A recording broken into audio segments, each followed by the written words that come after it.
Hi, fourth graders. Today we are going to continue reading in the Oregon Adventures in Time and Place book published by Macmillan and McGraw-Hill. And today we are going to read about the Hudson's Bay Company and continue on with our timeline of learning about Oregon. Here we go. The Hudson's Bay Company. After the British took over Fort Astoria and renamed it Fort George, it continued to serve as an important post for fur trading.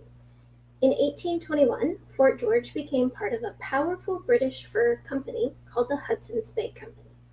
This company had trading posts on streams and rivers that stretched from the Canadian Rocky Mountains to eastern Canada.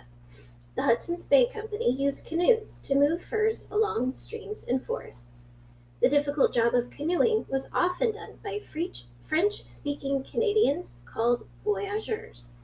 These voyageurs had to be strong enough to paddle a canoe for 16 hours a day. When a voyageur had to cross from one waterway to another, he loaded everything, including his canoe, on his back and carried it across land. John McLaughlin. In 1821, the Hudson's Bay Company decided it would expand its trading post at Fort George. John McLaughlin was chosen as the fort's leader because he was an able and intelligent trader.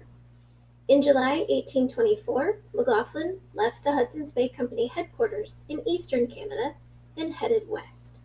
After paddling canoes and riding horses across Canada for almost 4 months, he reached Fort George in November.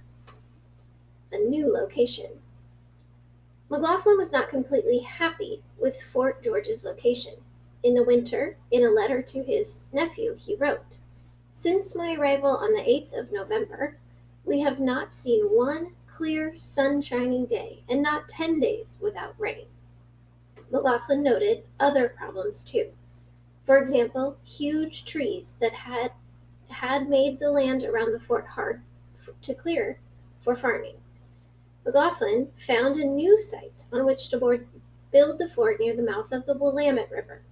A new fort was built, and he named it Fort Vancouver. In the spring of 1825, the company moved all of its equipment, trading goods, and animals to its new location. Expanding Fort Vancouver. Fort Vancouver began as a little village of tents and huts made out of bark. Within 3 years, as a result of McLaughlin's efforts, the fort grew into a large community.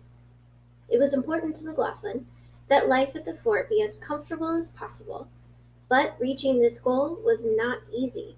McLaughlin's men built living quarters, a dining hall, stores, and storage houses.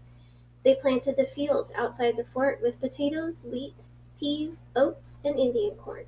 However, life was not all work and no play at Fort Vancouver. Let's pause here and take a look at this diagram of what the fort looked like.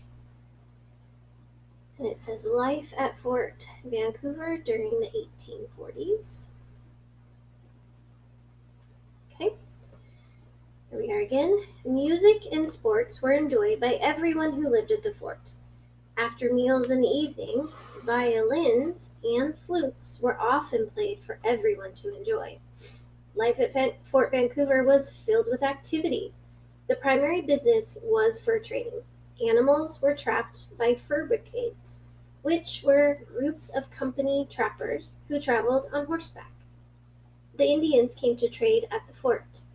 They exchanged fur skins for muskets, knives, blankets, and beads.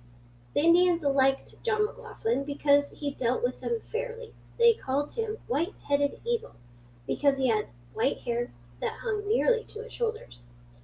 Today, Fort Vancouver has been restored to the way it was during the time of John McLaughlin and the Hudson's Bay Company. You can visit the fort, which is located in the city of Vancouver in the state of Washington. A new community.